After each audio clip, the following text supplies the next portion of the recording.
Hello aspirant. NCERT की series में आप सबका एक बार फिर से स्वागत है। हम क्लास सेवन्थ की एनसीईआरटी कवर कर रहे थे। उसके 2 चैप्टर हम पढ़ चुके थे। आज हम उसका तीसरा चैप्टर पढ़ने वाले हैं। हमने इससे पहले क्लास 6 और 12th में पार्ट 1 कवर कर लिया था, यानी एंशियंट हिस्ट्री हम कवर कर चुके थे। हम मिडिवल हिस्ट्री कवर कर रहे हैं, यानी हम क्लास 7 पढ़ रहे हैं। क्लास 7 के बाद हम क्या पढ़ेंगे? क्लास 12th का पार्ट 2 जो आता है उसको कवर करेंगे। चलिए हम शुरू करते हैं। आज का टॉपिक जो है, आज के टॉपिक में बताया गया है कि दिल्ली के बारे में, यानी दिल्ली सल्तनत के बारे में बताया गया है। 12वीं से 15वीं शताब्दी तक, यानी 12वीं से 15वीं शताब्दी तक, यानी 1100 से लेकर के 1400 1500 के बीच की जितनी, 1600 के बीच में जितनी घटनाएं हैं, यानी 1100 से लेकर के 1600 बीच की जितनी भी घटनाएं हैं, इनके बारे में जिक्र किया गया है। हम जैसे पढ़ना शुरू करेंगे, हमें पहली लाइन पे मिलेगा कि 12वीं सदी के मध्य तोमरों को अजमेर के चौहानों, जिन्हें चहमान भी नाम से भी जाना जाता था, ने परास्त किया। यानी तोमरों को अजमेर के चौहान, यानी जो चौहान वंश कहाँ था, मैंने अभी लास्ट क्लास की जो एनसीईआरटी पढ़ी थी, सॉरी लास्ट चैप्टर जो पढ़ रहा था, उसमें मैंने बताया था कि चौहान जो थे राजस्थान के आसपास के क्षेत्र में थे। तो जो ये चौहान, इन्होंने किसको पराजित किया? इन्होंने तोमरों को क्या किया? हराया। आगे देखते हैं। देहलीवाल क्या है? देहलीवाल नाम के सिक्के डाले जाते थे। क्या कह रहा है यहाँ? देहलीवाल कहे जाने वाले सिक्के भी डाले जाते थे। सिर्फ देहलीवाल पूछ ले क्या है, तो क्या है? सिक्का था। अब क्या कह रहे हैं? 13वीं शताब्दी के आरंभ में दिल्ली सल्तनत की स्थापना होती है। दिल्ली सल्तनत की स्थापना कब होती है? 13वीं शताब्दी के आरंभ में होती है। आगे बढ़ते हैं। तो हमें यहाँ पे वंश दिए हुए हैं दिल्ली के शासक, यानी जो तोमर वंश को जिसने पराजित किया, जिसे पराजित किया गया था, तो क्या होता? तोमरों को पराजित किया था, तो वही तोमर वंश का एक शासक है अनंगपाल। सीधा क्वेश्चन पूछा जा सकता है कि अनंगपाल किस वंश से है? तो किस वंश से है? तोमर वंश से है। समय सीमा दिखी हुई है, तो अनंगपाल हो गए। अनंगपाल किस वंश से है? तोमर वंश से। अनंगपाल को किसने पराजित किया था? चौहानों ने। तो ठीक है, चौहानों की चर्चा है। आगे कहते हैं जो तुर्की शासक है उनमें किसका किसका नाम आ रहा है? ऐबक का, इल्तुतमिश का, रजिया का, बलबन का। सीधा क्वेश्चन एक पूछा जा सकता है, इनको क्रम में लगाओ, कालानुक्रम में इनको व्यवस्थित करो। एक क्वेश्चन पूछ लेगा तो उसमें दे देगा ऐबक, इल्तुतमिश, रजिया, बलबन। ये क्वेश्चन हो जाएगा। इसके अलावा क्या देगा? यहाँ से जितने शासक आगे लिखे हैं, जैसे ये सोचता है ये भी दे दे, अनंगपाल, पृथ्वीराज चौहान, कुतुबुद्दीन ऐबक, इल्तुतमिश, इनको लगवा सकता है क्रम के अनुसार। या फिर वंश अगर लगवा दे तो तुर्की शासक हो गए, फिर खिलजी वंश, फिर तुगलक वंश, फिर सैयद वंश, फिर लोदी वंश। तो यही जो तुर्की शासक है, गुलाम वंश है। तो गुलाम, खिलजी, तुगलक, सैयद, लोदी, ये वंश का क्रम हो गया। वंश का क्रम भी आपसे पूछा जा सकता है। इसके अलावा क्या पूछा जा सकता है? किस वंश ने सबसे ज्यादा समय तक शासन किया? उसकी वजह क्या है? एक क्वेश्चन मैं आपको दिखाता हूँ कि एक क्वेश्चन पूछा गया, किस वंश के सुल्तानों ने सबसे अधिक समय तक देश में राज्य किया? तो किसने किया था? तुगलक वंश ने किया था। कैसे? अब भाई देखते हैं हम। जो तुगलक वंश की समय सीमा है 1320 से 1414 तक, यानी लगभग कितने साल हो गए? 94 साल हो गए। तो 94 सालों तक लगभग इन्होंने शासन किया। इन्होंने कब तक किया? तो 1290 से 1320 तक, यानी लगभग 30 साल तक शासन किया इन्होंने। इन्होंने कब तक किया? तो इन्होंने लगभग कितने साल किया? 84 सालों तक शासन किया। तो सबसे ज्यादा जिसका समय सीमा निकल के आ रहा है 1451 से 1524 लगभग, ये भी 75 76 77 साल तक शासन कर पा रहे हैं। यानी तुगलकों ने क्या किया? सबसे ज्यादा समय तक शासन किया है। क्यों? लगभग कितने साल? 94 सालों तक इन्होंने शासन किया है। ठीक है, ये चीज हो गई। अब इसके बाद क्या पूछा जा सकता है? ये क्वेश्चन पूछा जा चुका है। तो इसी टाइप एक क्वेश्चन और बनाया जा सकता है कि किस शासक ने सबसे ज्यादा समय तक शासन किया? अगर इसमें शासक की समय सीमा भी दी हुई ना, तो इसमें से अगर पूछ ले सबसे ज्यादा किसने किया, तो देखो बहलोल लोदी ने कब तक किया? 1451 से 1589, यानी लगभग कितने साल? 38 साल के आसपास शासन किया है। आगे देखते हैं। इसने 7 साल किया है। इसने कितने साल किया है? 51 से 88 तक, लगभग 37 साल तक इसने भी शासन किया है। आगे देखते हैं। इनका भी कम है, इनका भी कम है, और इनका भी कम है, इनका भी कम है, 6 साल है। 66 से 87 इनका भी लगभग 21 साल आता है, इनका 4 साल आता है, इनका 4 साल आता है। तो इनका भी, इसमें से किसी का नहीं आ रहा। तो सबसे ज्यादा किसका आ रहा है? सबसे ज्यादा दो का निकल रहा है। एक तो फिरोज शाह तुगलक ने क्या किया है? लगभग कितने साल शासन किया है? 51 से लेकर के 88 तक, यानी लगभग 37 साल शासन करता है। 37 साल क्या करता है? शासन करता है। ठीक है, आगे देखते हैं। 51 से 89 तक किया है। तो सबसे ज्यादा किसने किया है? बहलोल लोदी ने। अगर पूछा जाए कि किस शासक ने सबसे ज्यादा शासन किया है, तो उसमें उत्तर होगा बहलोल लोदी का। यानी बहलोल लोदी का क्या है? सबसे ज्यादा शासन है, शासक वाइज अगर पूछेगा। ठीक है, तो क्योंकि ये पूछा जा चुका है, तो इस हिसाब से जो आप पीवाईक्यू देखते हैं तो उसमें यही एनालिसिस कर पाते हैं ना कि क्या पूछा जा चुका है, क्या पूछा जा सकता है। तो एक चीज ये मिलती है। आगे देखते हैं। उस समय के प्रशासन की भाषा क्या है? फारसी भाषा है। ठीक है, आगे देखते हैं। 13वीं शताब्दी का एक इतिहासकार है फक्र ए मुदब्बिर। तो पूछ लेगा फक्र ए मुदब्बिर किस समय का इतिहासकार है? तो सीधा याद रखना 13वीं शताब्दी का इतिहासकार है। इतिहासकार है किसका है? 13वीं सदी का है, फक्र ए मुदब्बिर। ठीक है, आगे बढ़ते हैं। अब क्या होता है कि जो तवारीख है, तवारीख क्या है? लेखक लेखन कार्य करते थे। ये लोग क्या करते हैं? लेखन कार्य करते हैं। तो सीधा क्वेश्चन, तवारीख क्या करते हैं? लेखन कार्य करते हैं। कहते हैं गाँव में शायद ही रहते हो, ज़्यादातर कहाँ रहते थे, शहरों में रहते थे। अब ये सुल्तान से क्या करते थे, सुल्तान से आशा करते थे कि वो इनको ढेर सारा इनाम दे। अब इसके लिए करते थे, सुल्तान की क्या करते थे, गाथा गाते थे, हर जगह पे सुल्तान के पक्ष में इतिहास लिखते थे, इसलिए क्या करे, सुल्तान इनको बहुत सारा पुरस्कार देता रहे। अब आगे देखेंगे क्या लिखा है, 1236 में सुल्तान इल्तुतमिश, इल्तुतमिश की बेटी रजिया, यानी रजिया के पिता कौन है, इल्तुतमिश है, वो 1236 में शासन पर बैठते हैं। सीधा क्वेश्चन पूछ ले अगर कि इल्तुतमिश कब शासन में आई, तो कब आई, 1236 में आई। उस समय के युग के इतिहासकार कौन है, मिनहाज सिराज हैं, यानी रजिया और इल्तुतमिश के समय के ही हैं मिनहाज सिराज। तो मिनहाज सिराज की बात करें तो मिनहाज सिराज 13वीं शताब्दी के हैं ये भी। अब मिनहाज सिराज क्या है, इतिहासकार हैं, किसके समकालीन, रजिया के हैं। तो आगे देखेंगे क्या लिखा है। अब उन्होंने रजिया के विषय में मिनहाज ने कुछ लिखा है, क्या कहा है, उन्होंने कहा रजिया ने अपने अभिलेखों और सिक्कों को अंकित करवाया कि वह सुल्तान इल्तुतमिश की बेटी थी। आधुनिक आंध्र प्रदेश के वारंगल क्षेत्र में किसी समय काकतीय वंश का राज था, यानी काकतीय वंश का शासन कहाँ था, यह था आंध्र प्रदेश के वारंगल क्षेत्र में, ठीक है। अब उस वंश की रानी कौन है, रुद्रमा देवी। तो रुद्रमा देवी किस वंश से संबंधित है, काकतीय वंश से, ये याद रखना, रुद्रमा देवी के संबंध किससे, काकतीय वंश से। समय सीमा आपके सामने लिखी हुई है। अब क्या कहते हैं कि रुद्रमा देवी ने अपने अभिलेखों में अपना नाम पुरुषों जैसा लिखवाकर अपने पुरुष होने का भ्रम पैदा किया था। सीधा क्वेश्चन पूछेगा कि किस शासिका ने अपना नाम पुरुषों की तरह लिखवाया था, तो कौन थी, रुद्रमा देवी थी, ठीक है। आगे क्या कहता है, कश्मीर की एक रानी दिद्दा, तो रानी दिद्दा कहाँ की शासिका है, कश्मीर की शासिका है। अब क्या कर सकता है, आपसे इन तीनों शासिकाओं का क्रम लगवा सकता है। अब उनका नाम है बड़ी दीदी यानी बड़ी बहन, तो अगर दीदी या बड़ी बहन के नाम से कौन फेमस है, तो रानी दिद्दा है, वो कहाँ की शासक है, कश्मीर की। पूछ कह सकता है आपसे, पूछ ये सकता है कि इनका क्रम लगवा सकता है, क्योंकि सबसे पहले कौन सी आती है, सबसे पहले 1236 की ईस्वी के पास कौन आती है, रजिया। तो रजिया सबसे पहले होंगी, रजिया के बाद कौन आएंगे, रुद्रमा देवी, और उनसे भी पहले कौन आएंगी, रानी दिद्दा। तो सबसे पहले आएंगी रानी दिद्दा, फिर आएगी रजिया, फिर आएंगी रुद्रमा देवी। तो ये हो गया, ये हमें ध्यान देना है। आगे बढ़ते हैं, क्या दिखेगा, इल्तुतमिश सामंतों और जमींदारों के स्थान पर अपने विशेष गुलामों को सूबेदार नियुक्त करना अधिक पसंद करता था, यानी गुलामों को क्या करता था, सूबेदार बनाना चाहता था इल्तुतमिश।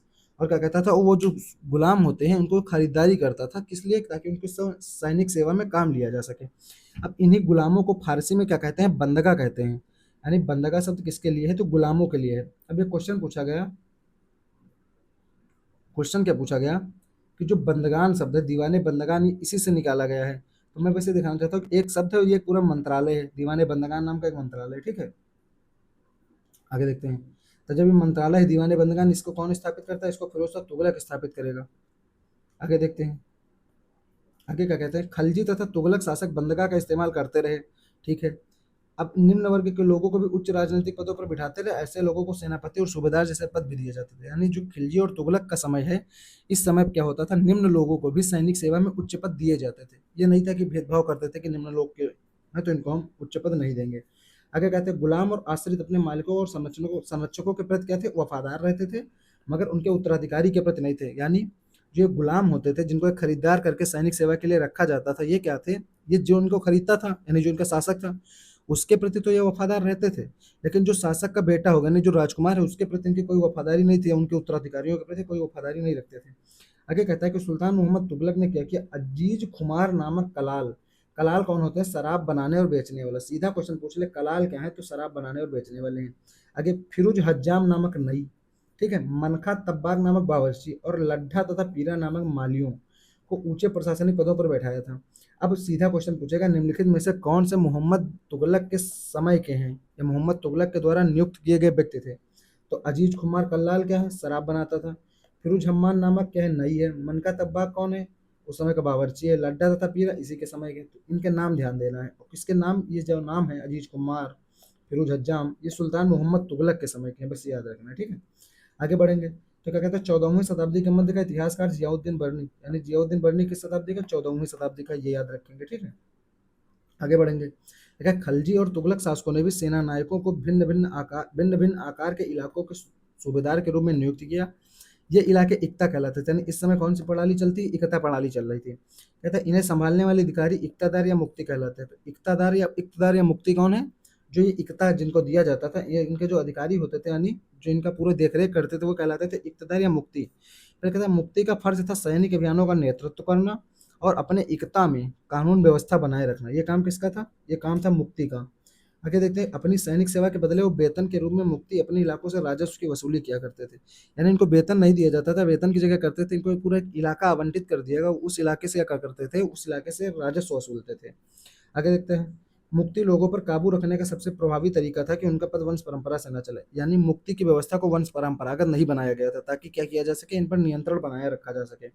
आगे देखें, उन्हें कोई भी इतना थोड़े समय के लिए ही मिले जिसके बाद उनका स्थानांतरण कर दिया, यानी जो मुक्ति होते थे इनका स्थानांतरण कर दिया जाता था, तो ये स्टेटमेंट सही हो जाएगा। आगे क्या कहेगा, इसी में कहता है कि जो ये मुक्ति है तो इनकी परंपरा वंश से ना चले, क्योंकि वंश से चलेगी तो इनके पास एक अधिकार बहुत अधिक बढ़ जाएंगे, तो इन पर अधिकार राजा का ही बना रहे, इसलिए क्या चाहता था कि ये वंश परंपरा से न जुड़ पाए। आगे कहता है, सुल्तान अलाउद्दीन खिलजी और मोहम्मद तुगलक के शासनकाल में नौकरी के इन कठोर नियमों को बड़ी सख्ती से पालन होता था, यानी जो नियम बनाए गए थे मुक्ति उक्ति के लिए, इनका अलाउद्दीन खिलजी के समय और मोहम्मद तुगलक के समय पालन बहुत कठोरता के साथ किया जाता था। फिर कहता है, मुक्ति लोगों द्वारा एकत्रित किए गए राजस्व की रकम का हिसाब लेने के लिए राज्य द्वारा लेखा अधिकारी नियुक्त किए जाते थे, यानी जो राज्य लेखा अधिकारियों की नियुक्ति करता था, किस लिए करता था, कि जो मुक्ति राजस्व वसूल रहे हैं इनका क्या किया जा सके, इनका हिसाब किताब लिया जा सके। आगे देखेंगे, अलाउद्दीन खिलजी के शासनकाल में क्या किया, भू राजस्व के निर्धारण और वसूली के कार्य को राज्य के अपने नियंत्रण में ले आया गया। क्या किया गया, अलाउद्दीन खिलजी ने क्या किया, भू राजस्व को निर्धारण करवाया और जो वसूली के कार्य क्षेत्र था उसको अपने नियंत्रण में लाया। फिर कहता है, स्थानीय सामंतों से कर लगाने का अधिकार छीन लिया, यानी स्थायी सामंतों से कर लगाने का अधिकार किसने छीना, अलाउद्दीन खिलजी ने छीना, बल्कि स्वयं उन्हें भी कर चुकाने पर बाध्य कर दिया। सुल्तान के प्रशासकों ने जमीन की पैमाइश यानी जमीन की माप जोख की, फिर इसका बड़ी सावधानी से हिसाब रखा। आगे देखेंगे कि उस समय तीन तरह के कर थे, उस समय कितने तरह के कर थे, तीन। कृषि पर जो कर लिया जाता था उसे खराज कहते थे, जो किसान की उपज का कितना होता था, लगभग 50% होता था, यानी किसान की उपज का लगभग 50% कर कौन सा होता था, वो था खराज। खराज क्या था, कृषि पर लगने वाला कर होता था, इसी तरह मवेशियों पर भी कर लगता था और घरों पर भी कर लगता था। अगर मैं आपको एक क्वेश्चन दिखाऊं, जैसे क्या पूछा गया है, एक क्वेश्चन पूछा गया कि किस सुल्तान के बारे में कहा जाता है कि उसने भूमि कर के उत्पादन को 50% तक कर दिया था, तो अलाउद्दीन खिलजी बारे में मैंने पढ़ा है, तो इसका उत्तर अलाउद्दीन खिलजी होना चाहिए। पर मोहम्मद बिन तुगलक के समय क्या जब आप एक्सप्लेनेशन पढ़ते हैं तो आपको क्या मिलता है कि अलाउद्दीन खिलजी ने उपज का 50% भूमि कर के रूप में निश्चित किया।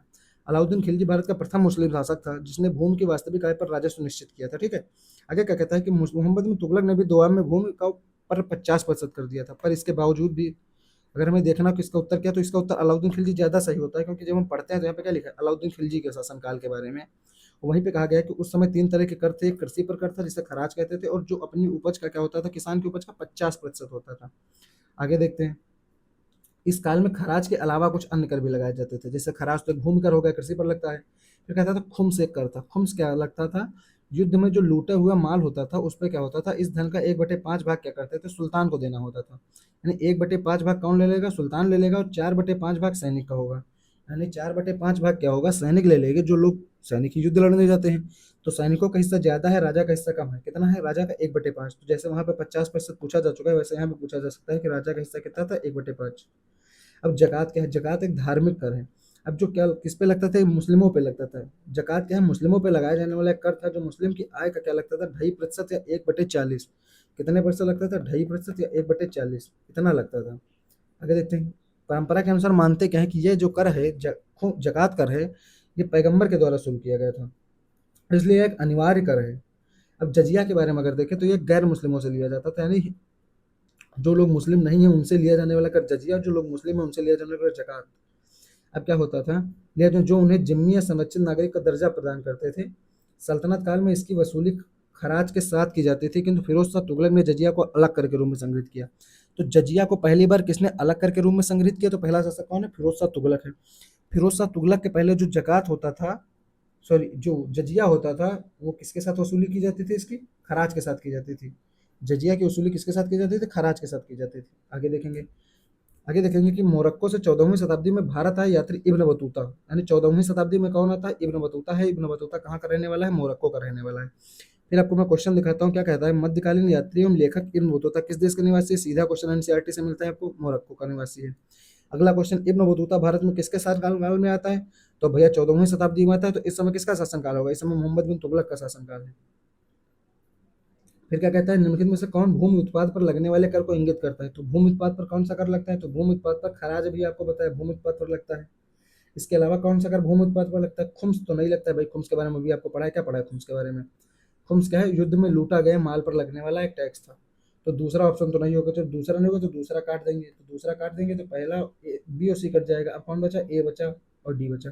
तो खराज यानी कन्फर्म, मैंने पढ़ाया भी खराज है आपके साथ। इसके साथ क्या है, उस और मुक्तई, ये क्लास 12 की एनसीईआरटी में इनका भी जिक्र किया गया है, तो उस और मुक्तई वहां से आपको कन्फर्म कवर करा दूंगा, पर आप अभी के लिए क्या याद रखेंगे, जो खराज, उसर और मुक्ताई है, ये क्या है, ये भूमि उत्पाद पर लगने वाले कर हैं। इसके अलावा कुछ क्वेश्चन और थे, जैसे बाजार नियंत्रण किसने लागू किया था, अभी आपको पढ़ा है बाजार नियंत्रण किसने लागू किया, अलाउद्दीन खिलजी ने। बाजार सुधार किसने लागू किया, अलाउद्दीन खिलजी ने। अब बाजार की कीमतों पर अलाउद्दीन खिलजी का जो प्रयास है, उससे क्या फायदा मिला, उससे उसको बहुत ज्यादा सफलता प्राप्त हुई। ये चीजें हो गई। अब इसके अलावा आगे बढ़ते हैं तो हमें क्या मिलेगा, लगता है चंगेज खान के नेतृत्व में मंगोलों ने 1219 ईस्वी में उत्तर पूर्वी ईरान यानी ट्रांस ऑक्सीनिया का क्षेत्र, यानी ट्रांस ऑक्सीनिया का क्षेत्र अगर पूछ ले कौन सा, तो क्या है, आज का जो उज्बेकिस्तान है वो क्या है, ट्रांस ऑक्सीनिया का क्षेत्र है। सीधा क्वेश्चन पूछ लेगा, ट्रांस ऑक्सीनिया वर्तमान में कौन सा देश है, तो उज्बेकिस्तान, सीधा। आगे देखेंगे, अलाउद्दीन खिलजी और मोहम्मद तुगलक के शासनकालों के आरंभ में दिल्ली पर मंगोलों के धावे बढ़ गए। यानी अलाउद्दीन खिलजी और मोहम्मद बिन तुगलक के शासनकाल में क्या हुआ, जो मंगोल थे उनके आक्रमण दिल्ली पर बहुत अधिक भारी मात्रा में होने लगे। आगे क्या कहता है, आगे कहेगा कि इस समय जो क्षेत्रीय शक्तियां उभर रही थी उसमें कौन कौन सी थी, जौनपुर थी, बंगाल थी, मालवा थी, गुजरात थी और राजस्थान, ये क्षेत्रीय शक्तियों के रूप में उभरने लगे। आगे क्या कहता है, शेर शाह सूरी के बारे में। शेर शाह सूरी कब से कब तक रहा, 1540 से 45। बिहार में अपना चाचा, शेर शाह सूरी ने क्या किया, बिहार में अपने चाचा के एक छोटे से इलाके के प्रबंधक के रूप में काम शुरू किया। आगे कहता है कि आगे उसने इतनी उन्नति की कि मुगल सम्राट हुमायूं को, उसने क्या किया, हुमायूं को चुनौती दी और उसे परास्त किया। शेरशाह ने दिल्ली पर अधिकार करके स्वयं को अपना राजवंश भी स्थापित कर लिया। सूर्यवंश केवल 15 वर्षों तक चला, लेकिन इसके पश्चात भी उसने क्या किया, अलाउद्दीन खिलजी वाले जो प्रशासनिक सुधार थे उसको क्या किया, उसने और अधिक सुदृढ़ किया। फिर ये कहा जाता है कि जो अकबर था, अकबर ने जो शेरशाह सूरी थी उसकी प्रशासनिक व्यवस्था का क्या किया था, पालन किया था, यानी उसी को लागू किया था। ठीक है, इसी के साथ क्या होता है, ये हमारा जो चैप्टर है एनसीईआरटी का, चैप्टर नंबर 3 सॉरी, ये कवर हो जाता है। अब इसमें जो इंपॉर्टेंट चीज़ें थी वो मैंने आपको करा दी कि कैसा क्वेश्चन पूछा जा रहा है, क्या चीज़ें हैं, इस टॉपिक से डायरेक्ट क्वेश्चन कैसे आ रहा है, जैसे मोरक्को का क्वेश्चन डायरेक्ट आता है इसी टॉपिक से। तो ऐसे जो भी क्वेश्चन है वो मैं आपको साथ में करा दे रहा हूँ। तो थैंक यू दोस्तों मेरे साथ जुड़ने के लिए। जय हिंद, जय भारत।